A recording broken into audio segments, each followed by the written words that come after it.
My childhood sweetheart with a similar social status fell in love with a delicate girl living in the slums. To marry her, he withstood the pressure from all his family members and broke off our engagement. Devastated, I went abroad for further studies. When I returned to my country, he and Daria had been married for nearly 2 years, and I had long since let it go. But at the welcome banquet for my return, Zenith, who had once fought against the whole world to be with Arya, looked at the person he had managed to marry only after great efforts with a cold expression and disgusted gaze. In a cold tone, he said, "Didn't I tell you to stay at home?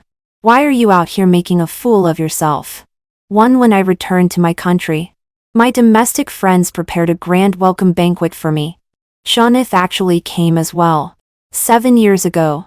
For the sake of Arya, he insisted on breaking off our engagement with me, who was from a similar family background, and in front of all the elders. He said, if he couldn't marry Arya, then he would rather marry a dog than me. Such words were so insulting, and he didn't even care about the friendship between our two families over the years. That day, I was finally exhausted. I cried for an hour in front of my parents and begged them to agree to break off the engagement. I said I didn't want Zenith anymore. I didn't want to marry him. My parents looked at me with heartache and finally relented. They personally went to talk to Zenith's parents behind closed doors for an hour. The final result of the talk was, it wasn't that Zenith didn't want me anymore, but that the Mona family didn't want to marry off their daughter. At this point, the engagement was null and void. Although our two families didn't reach the point of a complete break and never seeing each other again, our relationship gradually cooled down. Later, I went to study in Paris. Until today when I return, I look at Zenith. Compared to 7 years ago, he has become much taller and more stable. His handsome face is with noble and aloofness. His dark eyes are fixedly looking at me. No one told me that Zenith would come. I turned to look at my childhood friend Sonia, who was hosting today. Sonia quickly distanced herself and explained, "It's not me who invited him. Mona somehow heard the news of your return and volunteered to say that he would arrange a welcome banquet for you instead of me." After saying that, she added guiltily and tried to cover it up by saying, "It's none of my business. I didn't say anything." Instead, Zenith laughed. His tone was gentle, just like when he used to pick me up and take me to school at my house before we had a fallout. "Mona, so many years have passed. I was young and impulsive before and hurt you. So today, I have the audacity to host this banquet and want to apologize to you." After a pause, he looked into my eyes and continued, "Are you still holding a grudge about the past?" Looking at these words, if I said I was still holding a grudge, it would seem that I was too petty and couldn't let go of him. So I looked up and gave him a brilliant smile. "As you said, it's all in the past. After all, we are all in the same social circle. And indeed so much time has passed. He is insignificant to me now. So burying the hatchet with a smile is at least like this on the surface." I picked up the wine beside me and smiled casually. "I heard from Sonia that you and Daria got married more than a year ago. Haven't congratulated you yet. This toast is for you." His expression was indifferent. Logically speaking, having married the girl he has been longing for, even if he has a cold personality, he shouldn't be so indifferent. Before I had time to wonder, he picked up the wine beside him and drank it. It didn't seem like he was being blessed. Instead, it was like drinking to drown his sorrows. But I was too lazy to care anymore. Old friends and childhood friends meet. Naturally there is constant small talk. I am the protagonist today. Everyone is also boost SB. S prestige. The topics are all centered around me. Someone asked me how many boyfriends I had had in France. Someone mentioned my art exhibition on a global tour. There was also someone who seemed to be half joking and half complaining. "Really? Mona, why are you so excellent? Tickets to your art exhibitions are hard to get. You have opened so many galleries around the world. My old man is always disappointed in me and asks me to learn from you. Don't just be chasing stars. shopping for bags and sports cars all day. I laughed. Just a hobby. Zenith, who had been silent all along, laughed. After all these years, you have learned to be modest. His tone. How should I put it? His tone was natural, like an old friend. With intimacy. As if before we had a fallout. He hadn't said those hurtful words and done those hurtful things to me in a cold and disgusted tone for the sake of Arya. I didn't know how to respond. I don't know if it was my illusion. I felt that his tone seemed a bit ambiguous. When I was still pondering how to respond to him, he had already added another sentence. I went to see your dream of samsara. It's great. Now not only me but also the friends around me sensed something was wrong. They fell silent and their gazes subtly shifted between me and Zenith. I remained calm and said politely, "Oh, thank you." After a pause, I jokingly reminded him, "Did you go with Arya? By the way, why didn't she come today? I haven't seen her for many years either. After all, we are all old classmates." His expression became indifferent again. His tone was casual. "Oh, she has something to do at home." This tone was like talking about an irrelevant person. I don't know why he mentioned the person he once loved so desperately with such a tone and attitude. But I don't want to get involved.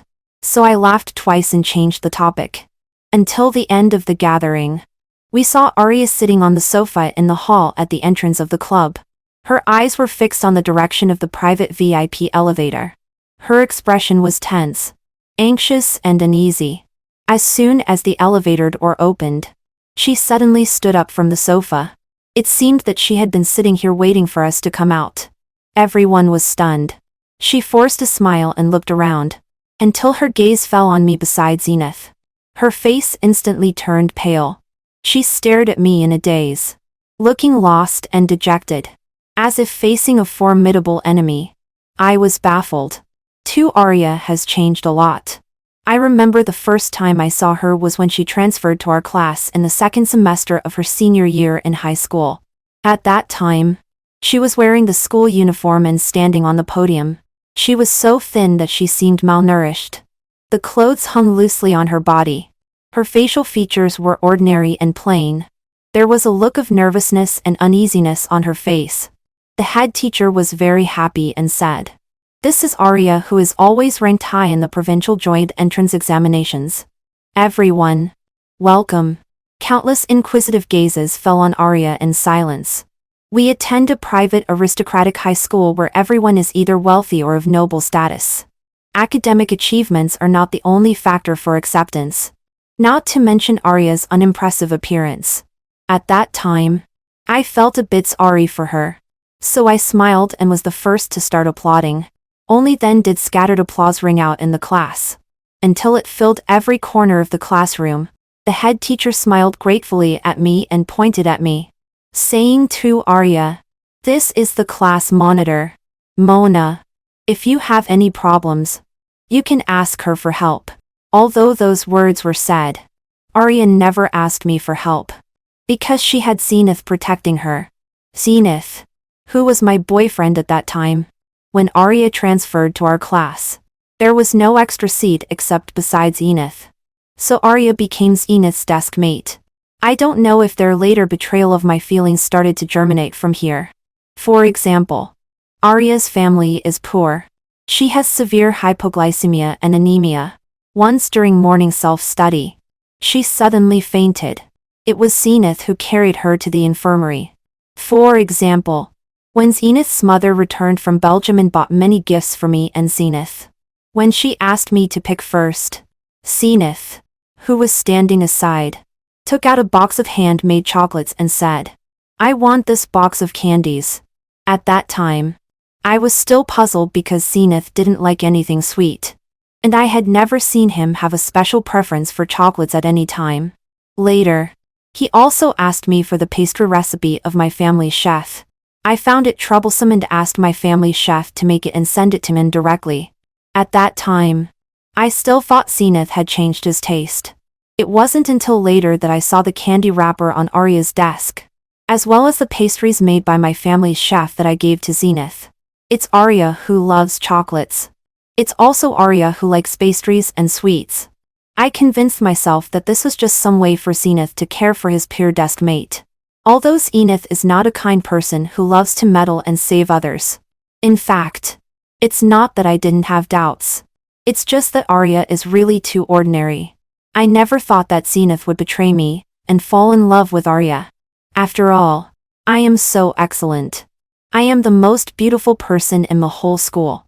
During the most popular period of Beyond the Realm of Conscience, some people affectionately gave me a nickname called woman.He. Of course, it's not because my temperament and character are like woman.He. It's just because I have a good family background, good grades, and good popularity. How could I have thought that Zenith would betray me and fall in love with Arya? But now, 7 years have passed. Arya is no longer as thin and shabby as she was back then. She is all dressed in high-end clothes and carrying high-end bags. The big logos on her body are expensive but somewhat tacky and don't seem to suit her well. She came over and smiled at me, making small talk. "Mona, you're back?" After she finished speaking, her gaze hesitantly shifted between me and Zenith. The inquisitive meaning in this gaze is uncomfortable. I frowned slightly, feeling a bit displeased. Zenith was the first to speak, his tone cold. "Why are you here?" Arya carefully looked at Zenith's expression. For some reason, her smile had a pitifully ingratiating look. "I was shopping. The boss of the club said that you and your friends are here today to give Mona a welcome party. So I waited for you to go back together." This excuse is really full of flaws. She also held up the bag in her hand for Zenith to see. When the manager here heard that I was here, he specially sent 2 bottles of red wine, saying it's to show respect to Mrs. Zenith and President Zenith. She emphasized the words Mrs. Zenith, as if declaring some kind of sovereignty. Hearing this, Zenith, who had been looking indifferent before, frowned unpleasantly. I heard a friend behind me couldn't help but let out a suppressed chuckle. With Zenith's family status, not to mention the club manager, even the boss has to make an appointment half a month in advance to see Zenith.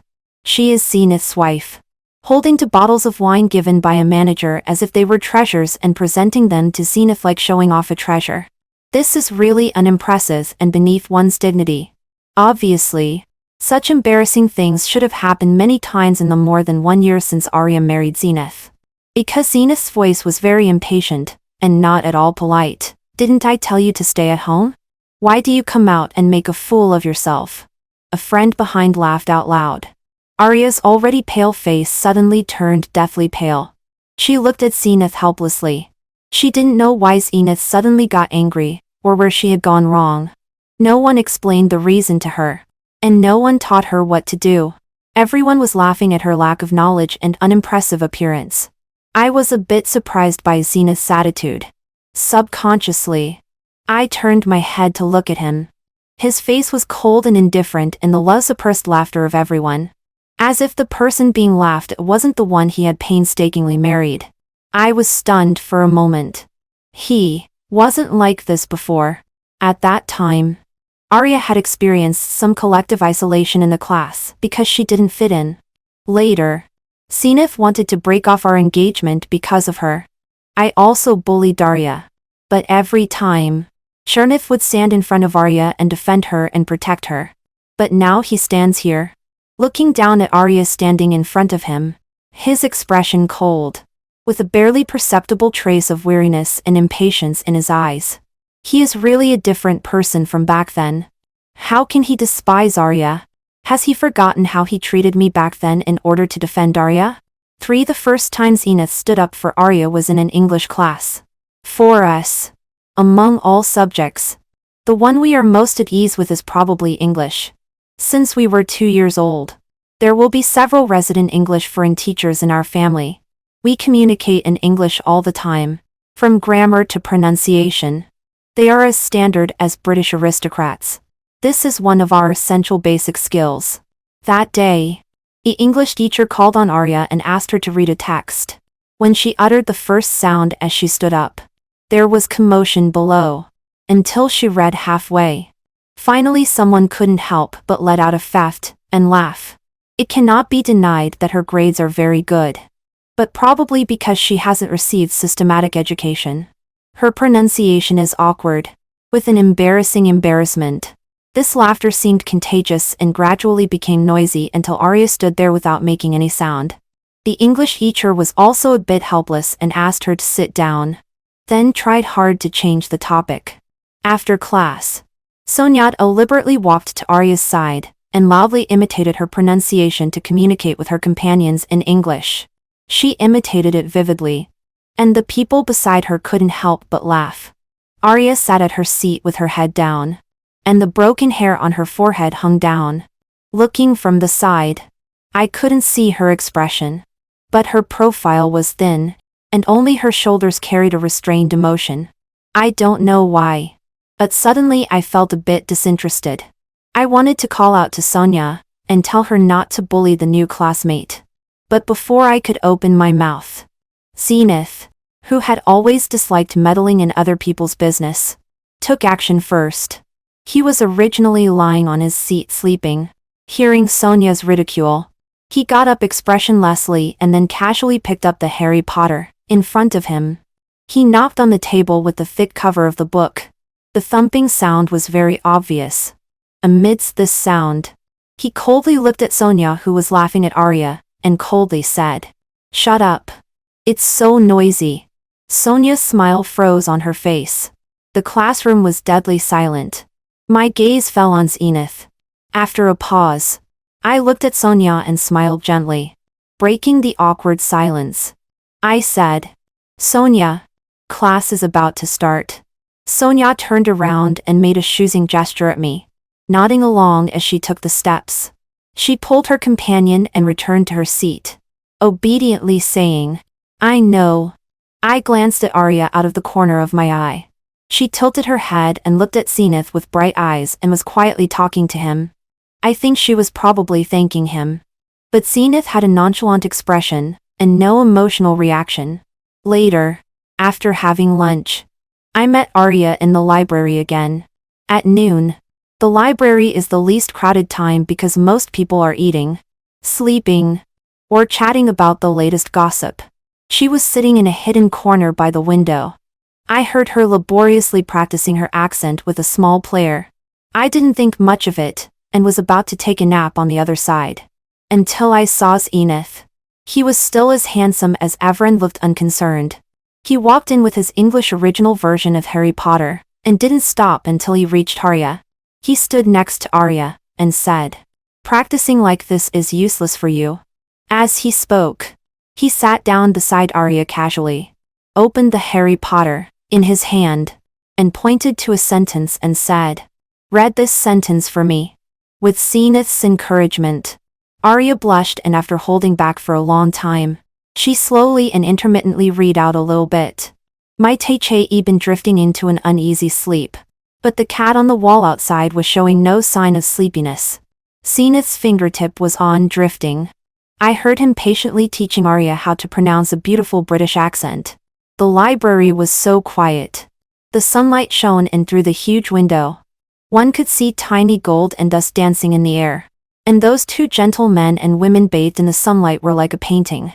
Of course, up to this point, it had nothing to do with Arya.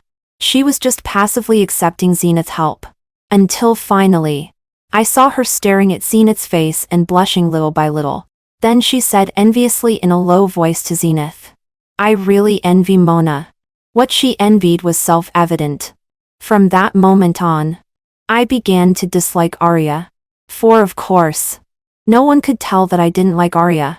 I have always been easygoing and indifferent. Although the classmates in the class follow my lead, I never engage in forming cliques or isolating people.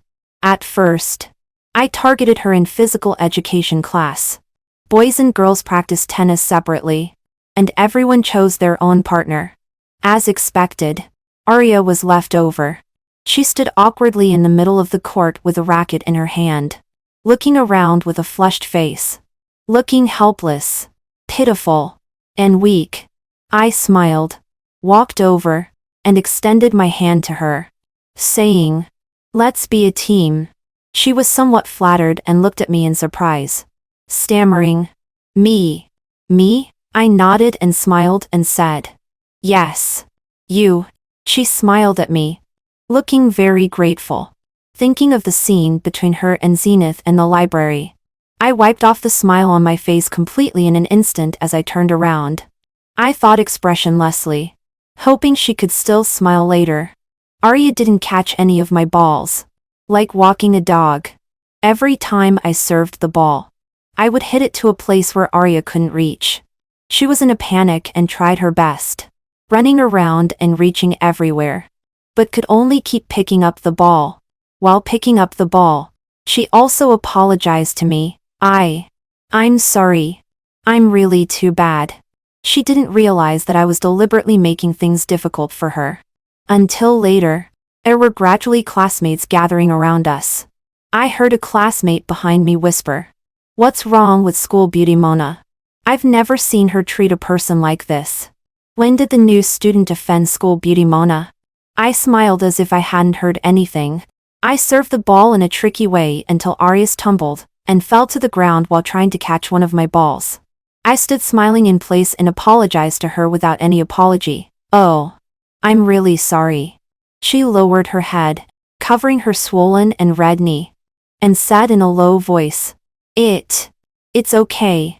I smiled very kindly and continued, "Your tennis skills are really too bad.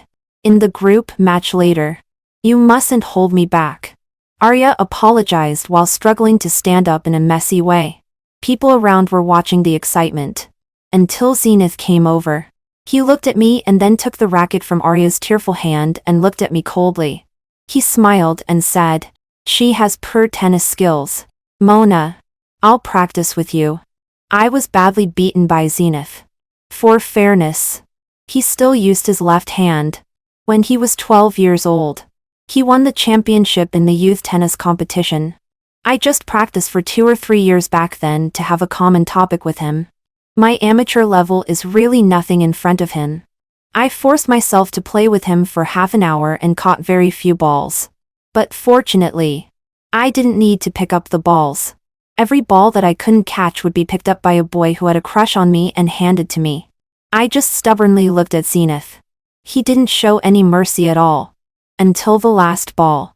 When he served, the tennis ball grazed the net and hit my knee hard at the exact same position as the injured leg of Arya.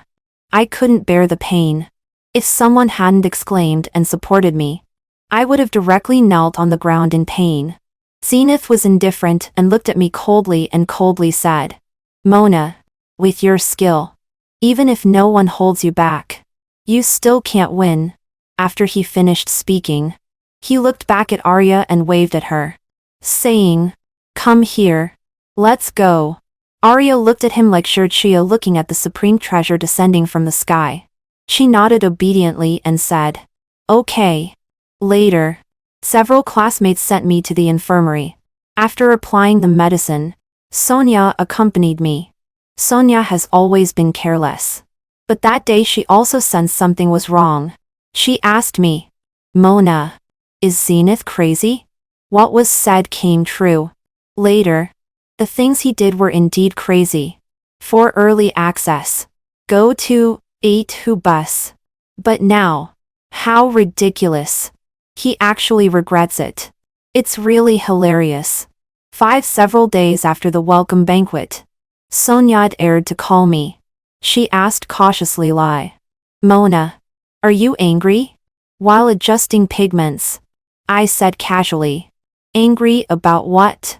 She didn't speak. After a while, she sighed and said, "Well, Mona, let me ask you secretly. Do you still like Zenith?" Hearing this, I was so shocked that I almost fell off the chair. After steadying myself, I asked Sonia not know whether to laugh or cry. "What made you have such a misunderstanding? Tell me quickly so I can correct it." She hesitated for a while. "Because I think Zenith, he seems to regret marrying Arya. And let me tell you, before you return to the country, Chalmith asked about you several times. She told me some gossip that I had missed. After I went abroad for further study in a fit of anger due to heartbreak. Although the alliance between me and Zenith was broken, Zenith's mother firmly disagreed with his relationship with Arya. Zenith probably truly loved Arya. For her sake, he stayed in the country to accompany Arya to college. After graduation, he left the Zenith family and didn't spend a penny from his family. He started his own business. Honestly, although everyone was indignant for you during that time, we were quite touched by Zenith's grand gestures for Arya. After all, it's true love. Later, the Zenith family couldn't oppose Zenith. After all, he is the only son. After a year of stalemate, they compromised and agreed to Zenith marrying Arya. As a result, on the wedding day, the Zenith family lost all face. Although Arya came from a slum, her family was quite large. Plus, Arya's parents intended to show off.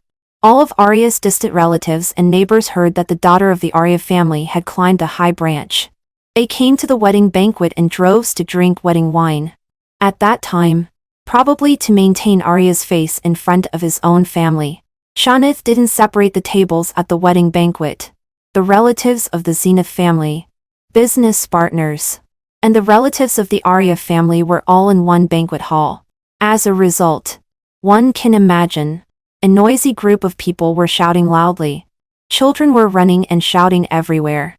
And Arya's parents were loudly boasting about their daughter's great ability and making the eldest son of the Zenith family obedient.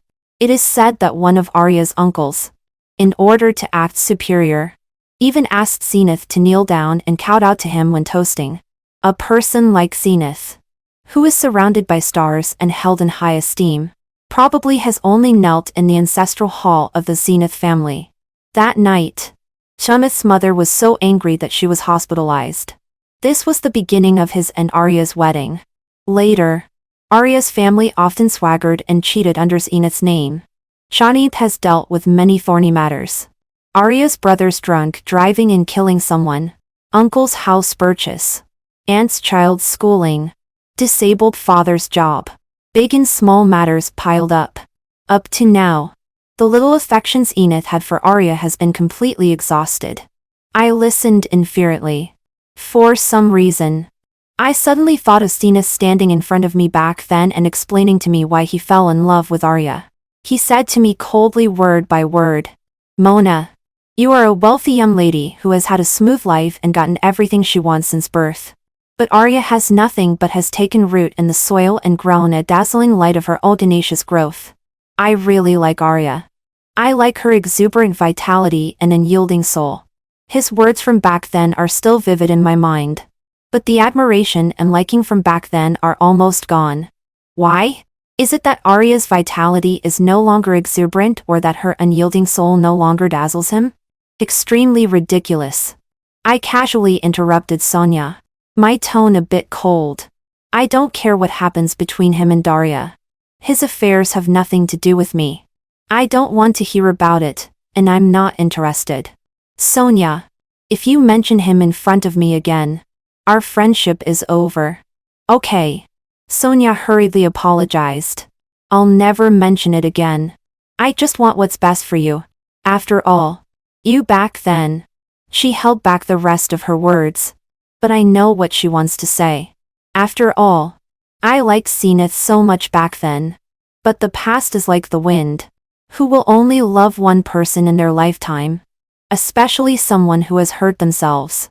I am still willing to say a few words to Zenith now only because I am a magnanimous and decent person. And for me, he is insignificant. If possible, I actually don't want to have any intersection with Zenith and Arya. But it seems that only I think this way. Those two don't think so. 6. I ran into Zenith at a business cocktail party. In the same circle. It's hard to avoid seeing each other. When I felt stuffy and was taking a break on the terrace, Shamith came over with a glass of red wine and stood beside me, chatting with me in a low voice. I dealt with him absentedly. Until finally, he turned his face sideways and looked into the distance at the layered scenery, looking extremely disappointed and lonely. After hesitating for a long time, He asked me guiltily in a hesitant tone. Mona, have you been well abroad these years? I turned my head and looked at him with a half smile, reminding him. Zenith, you are married. In such moonlight and atmosphere. Do you think it's reasonable for you to start such a topic with your ex-fiancé? My tone was not polite. But he laughed instead, looking unconcerned. Just a chat between old friends. You are too sensitive, Mona. I subtly sarcasticized. Sorry. But after all, you have a past record, right? He paused. There was no anger on his face.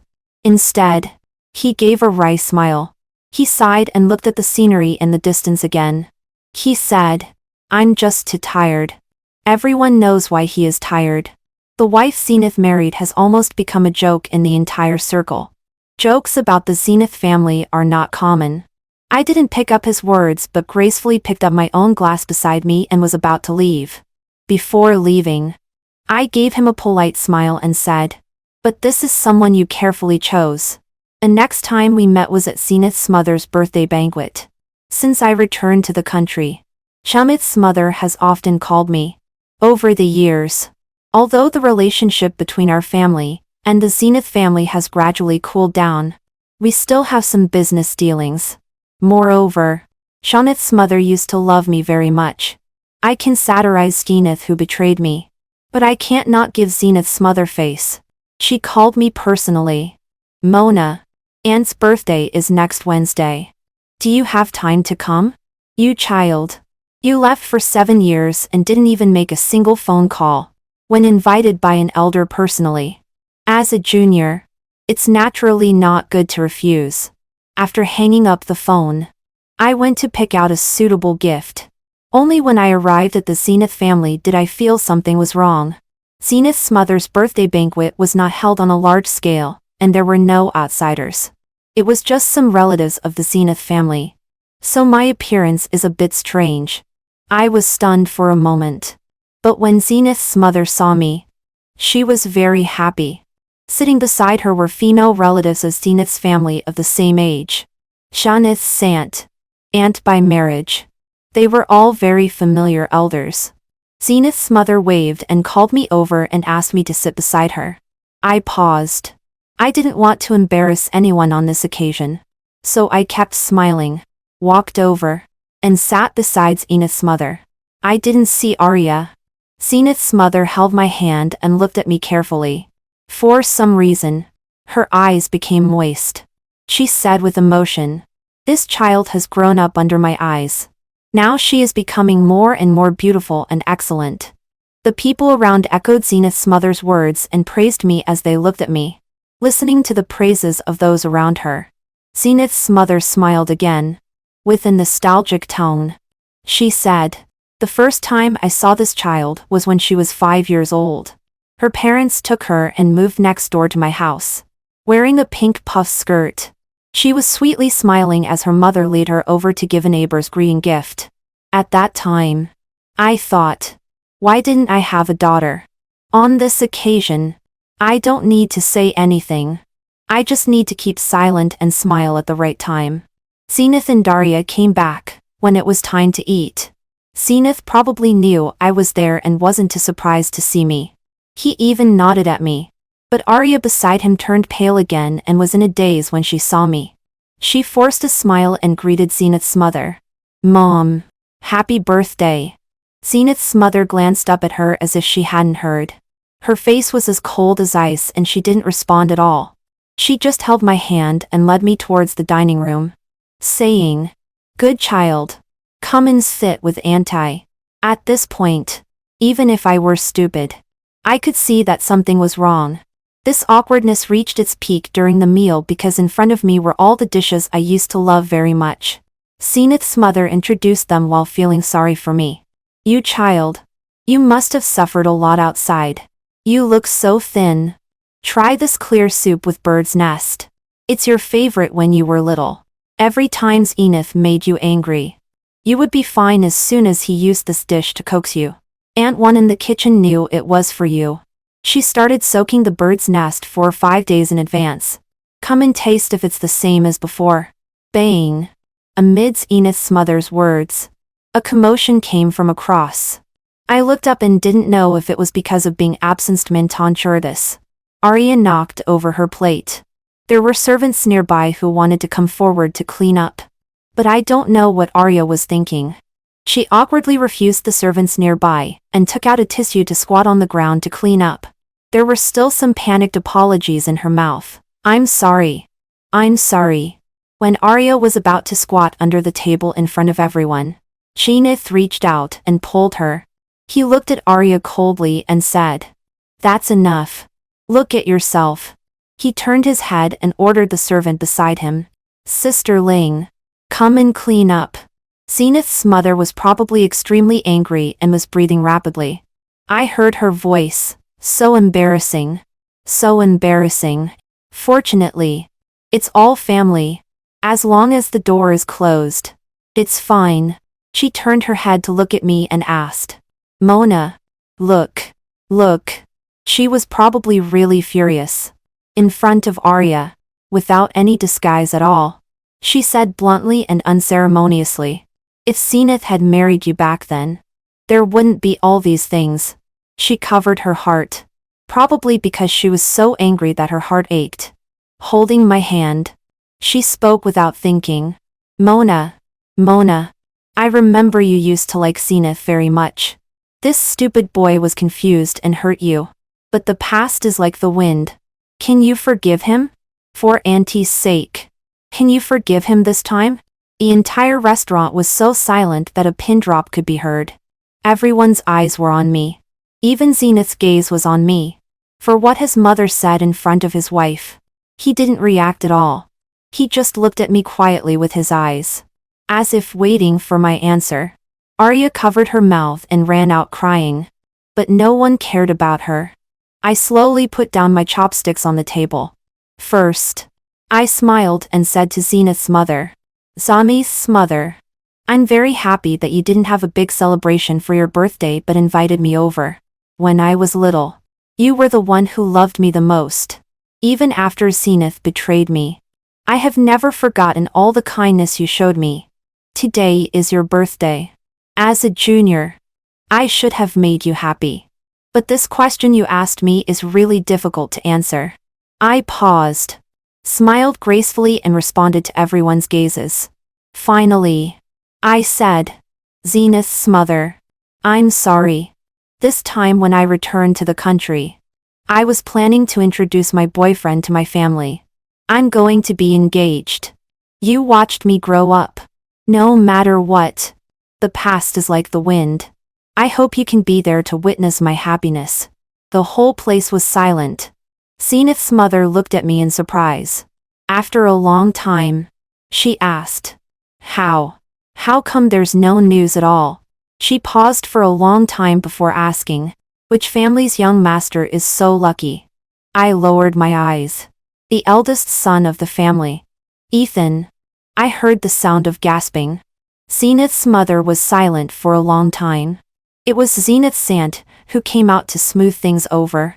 She smiled and said, "Then it's a perfect match made in heaven. Mona is a lucky one." I just smiled without saying a word. Enith looked at me.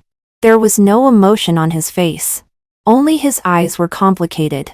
After a while, he smiled at me and said self-deprecatingly, "Congratulations." I nodded gracefully at him and also smiled. "Thank you." 7 things related to Enith's family come to an end here. Later, Enith's mother finally stopped calling me. I heard that she went to the hospital to stay for a while again. The last time I met Arya was in my gallery. I was chatting casually with Sonia at that time. My assistant came in and said that someone wanted to buy my painting at a high price but wanted to talk to me. When I went out, I saw Arya standing in front of one of my paintings. Hearing the footsteps, she turned her head and looked at me. Strangely, my impression of her has always been timid, awkward, not knowing where to put her hands and feet. But when there were only the two of us, her timidity and nervousness seemed to disappear. There was only a certain kind of gnashing hatred for me. She looked at me and asked, "Mona, are you watching my joke? Right?" I laughed. Honestly, I have a lot of things to do and many people to meet every day. I don't have time to focus on someone I don't care about at all. I said calmly. You're overthinking. She looked at me. For some reason. She covered her face and burst into tears again. Do you know? Zenith is going to divorce me. I heard him call his divorce lawyer. He doesn't want me anymore. I don't know why. Clearly you are already going to be engaged. Why does he want to divorce me? What did I do wrong? I just made a mistake in my background. I don't have a family and education like yours. You are all watching my joke and think I'm not good enough. But can this be blamed on me? I also want to be like you. I want to have a prominent family background and be liked by everyone. But I don't have a family like yours. You are just born better than me. If we were on the same starting line, I wouldn't be so humiliating. If you were me, you wouldn't have come to this point today. In the final analysis, you still rely on your family. She was crying very sadly. Fortunately, there was no one else in the gallery at the moment. I didn't want to pay attention to her, but she obviously had an attitude that she wouldn't leave until she finished crying. I think these words and grievances must have been pent up in her for a long time, and she wanted to find a place to pour them out, even if the object is me. I thought of her obsequious, ingratiating and pleasing everyone in the Zenith family. I sighed and said, Arya, you are wrong. If I were you, I wouldn't have come to where you are today. First, I remember your grades were very good back then. If I were you, I wouldn't stay in the Zenith family after graduating from university and rely on the Zenith family to support me. I would use the connections and funds of the Zenith family to start my own business. Second, you said your family is prudent, you don't have the same education as me. If I were you, after marrying into the Zenith family, I would learn social etiquette, communication manners, and dressing aesthetics. See more, listen more and speak less. But unfortunately, it has been almost 2 years since you married into the Zenith family. Compared to 7 years ago, I haven't seen any progress in you. Third, I wouldn't tolerate a large family of relatives openly living off others without learning any skills. Your relatives are your backing. Your entire family is like parasites relying on the Zenith family. How can you expect the people of the Zenith family to respect you? Saying these words is meddling in other people's business. Why did I remind Arya? I can't even tell myself. Probably it's because of Arya, who was nervous and uneasy on the podium back then. She tried so hard to integrate into a new environment and tried so hard to find a way out through learning and relying on herself. Later it turned out like this. I don't know what to say. Arya put down her hand covering her face. The tear stains on her face were clearly visible. She sobbed. But just like a drowning person seeing a life beway, her eyes gradually lit up in my words. She said, Then if I do as you say now, is there still hope? She is really hopeless. All her hopes in the Zenith family depend on Zenith's love. Now even Zenith is about to give up on her. It's too late for her to do what she should have done 2 years ago. I looked at her pitifully. Consider it as doing a good deed to accumulate virtue for myself and reminded her. You said Zenith has already contacted a divorce lawyer. Arya, if I were you, I would take the initiative to propose divorce to Zenith at this time. You and Zenith have a prenuptial agreement. Maybe the Zenith family will feel guilty when they see your knowing when to advance and retreat, and will give you a little more compensation instead. She shook her head, crying and laughing at the same time, looking at me. No, Mona. There is still hope for me and Zenith. There is still hope. After she finished speaking, she turned around in a trance and left in a hurry, probably to make the final remedy. Sonia came out from behind me and said, I thought you hated her. I turned around and smiled at Sonia. I never regarded her as an opponent. I just feel sorry for her life. She regarded Zenith as her biggest bargaining chip to change her destiny. She seized this opportunity and also married him. But she forgot that her biggest bargaining chip should be continuous and unremitting efforts to invest in herself. Continuous choices shape life. What is human destiny? It is the result presented by the continuous choices you made at the beginning. Arya attributes everything she is suffering now to her family. She is wrong. She has come to where she is today because she has made the wrong choice at every step of her life. Later, I heard that the divorce of the Zenith family lasted for a long time because Arya was reluctant to divorce. A noisy quarrel made them lose face completely. The whole circle watched the joke several times. Later, the voices gradually died down, and outsiders don't know how it was resolved. A year later, when I got engaged, the Zenith family also came. I saw Zenith's fiancée by his side. She was the daughter of a familiar boss who runs a chain cake brand. The two of them stand together and are well matched. Everyone congratulated Zenith cheerfully. Everyone stood together and had common topics. No one was so rash as to make a fool of themselves and be laughed at. No one mentioned Daria, who was ridiculed after marrying into the upper class. This person disappeared completely from our entire circle, as if she had never existed. Everything was elegant and proper.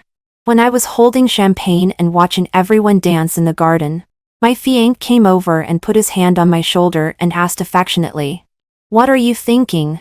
I smiled, "Nothing. Nothing. Nothing. Nothing. Nothing."